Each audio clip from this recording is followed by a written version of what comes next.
Muchas gracias por acompañarnos. La semana pasada trascendió que a partir del 1 de agosto los servicios transfronterizos, que bueno, es un nombre muy técnico, pero que uno podría entender como los servicios también digitales, como por ejemplo Netflix, Amazon Prime, Uber, Didi, Spotify, pagarán el IVA a partir del 1 de agosto. Y por eso le pedimos a la directora de tributación, doña Priscila Zamora, que nos acompañara unos minutos esta mañana para aclararnos algunas dudas que ustedes nos han planteado respecto a este tema. Doña Priscila, ¿cómo le va?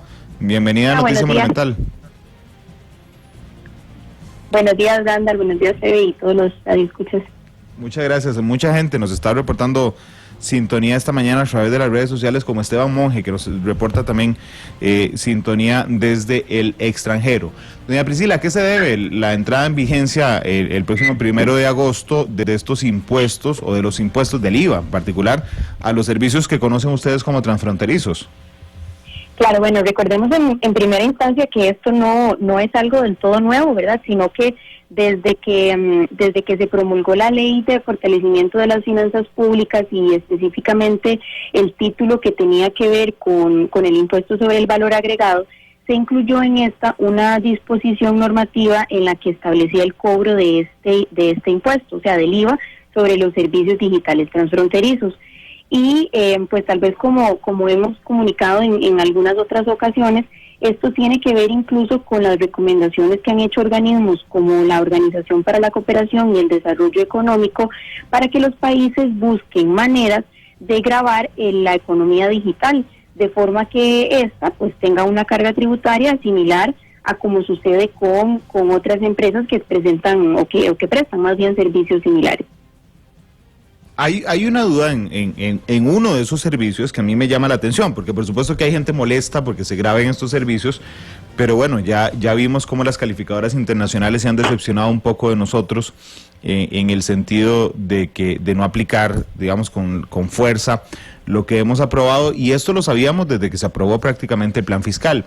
Pero a mí me llama la atención Uber, por ejemplo. Cuando usted le cobra impuestos a alguien, ¿lo legaliza? Ok, la respuesta a eso es no.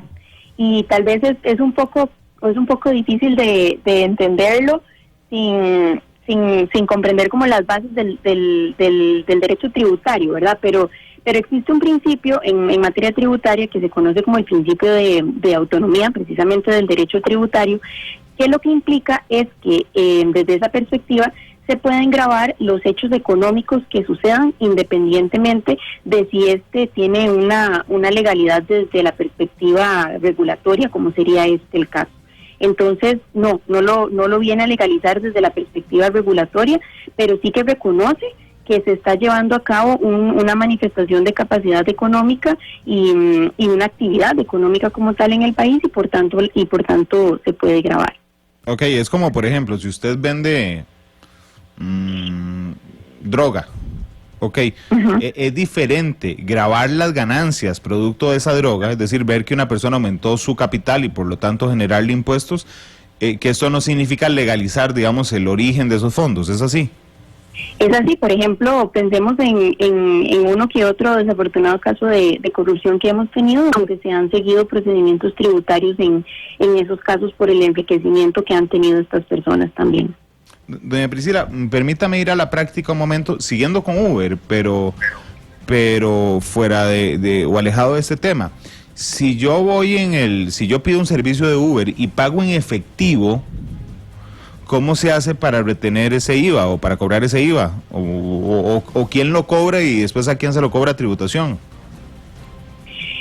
Esos son casos que en definitiva, tendríamos que nosotros conversar directamente con la plataforma para poder determinar cómo vamos a hacer en esos casos, porque pues sí, efectivamente el cobro del impuesto, como fue establecido en la ley, su mecanismo prioritario era la percepción a través de las tarjetas de débito de crédito, que fue lo que estableció el legislador. Si yo consumo alguno de estos servicios, ahora sí me alejo de Uber, cualquier otro, Spotify, y cualquiera de ellos, YouTube Prime, yo puedo acreditarlo en mi declaración del IVA mensual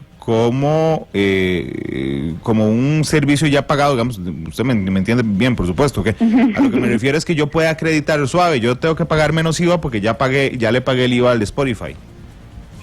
Sí, bueno, aquí recordemos que el tema en el IVA, el tema de qué me puedo acreditar, que es el término técnico que se utiliza en este sentido, depende de si yo lo requiero para realizar mi propia actividad económica, ¿verdad? Entonces, si por ejemplo el consumo de alguno de estos servicios a través de plataformas digitales, de internet o de algún bien intangible, yo lo estoy haciendo como parte de los insumos que requiero para prestar mi actividad económica, o para vender bienes o para prestar servicios, pues entonces el impuesto que se haya pagado en estos casos se puede recuperar o se puede reconocer como tal en la declaración del mes correspondiente. Y en estos casos, a diferencia de lo que sucede con el resto de los bienes y servicios, el propio reglamento es el que dispone que se podrá utilizar el comprobante o el recibo de la factura que me proporcione este proveedor de servicios digitales transfronterizos. Es decir, por ejemplo, si yo pago Spotify o YouTube Premium para poner música en mi restaurante, ¿ok? Ahí yo lo podría acreditar. Así es. Ok, si yo ando de agente vendedor, ok, y yo pago Spotify para manejar el camión escuchando, pero realmente eso no es determinante para mi negocio, o sea, para generar, digamos, la renta o la venta de los productos, no lo podría acreditar. Correcto, es la misma, aplica bajo la misma lógica del resto de las normas aplicables para el IVA, porque en eso sí que no hay normas particulares. Lo que se estaría haciendo es en la resolución que salió publicada el viernes pasado, pues una aclaración en ese sentido, para que todo el mundo tenga pues presente que en esos casos se lo puede acreditar, ¿verdad? Porque esto, lo que se habla en términos técnicos también es que el IVA en algunos casos se cobra al consumidor final y en otros momentos se va cobrando a lo largo de la cadena de producción.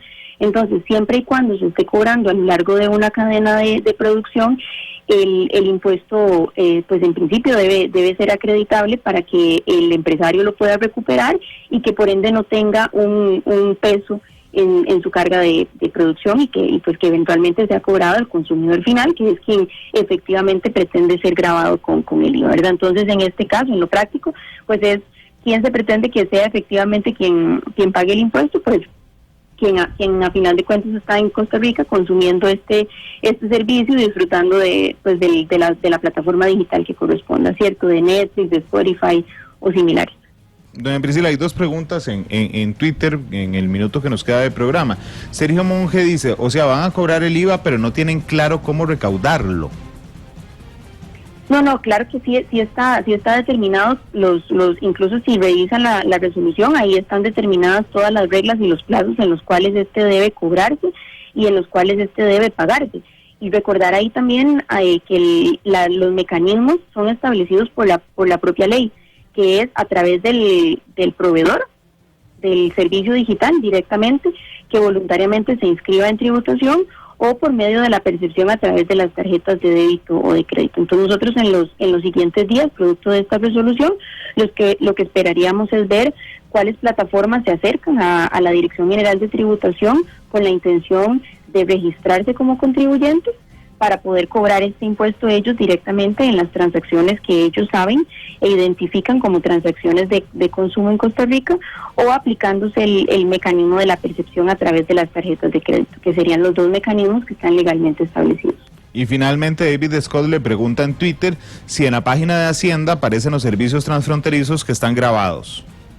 Bueno, ahí tal vez una pequeña aclaración, más que los servicios son lo que nosotros identificamos son las plataformas y los caracteres, ¿verdad? Porque algunas de estas podrían prestar diversos servicios digitales, entonces pues podría haber cobro de esa misma plataforma o de esos mismos caracteres que se identifican en la trama, que es como se denomina lo que aparece en el estado de cuenta, ¿verdad? En términos más prácticos. Y esta lista efectivamente va a estar permanentemente disponible en el sitio web del Ministerio de Hacienda. Por ahora lo que está disponible es el listado que salió publicado en la resolución, porque este es un primer listado que se va a utilizar como referencia para la conversación con las entidades financieras, que son las que tienen que cooperarnos y poner esto en práctica. Pero como la misma resolución establece, y esto es muy importante, el listado es dinámico, porque si por ejemplo yo tengo ahí el nombre de una plataforma, digamos Dropbox, y ellos deciden venir a inscribirse, tengo que sacarlo de la lista para que no haya un cobro a través de lista y directo por parte de ellos. Entonces es un listado que es importante pues recordar que es dinámico y que se puede estar modificando en cualquier momento. Claro, doña Priscila.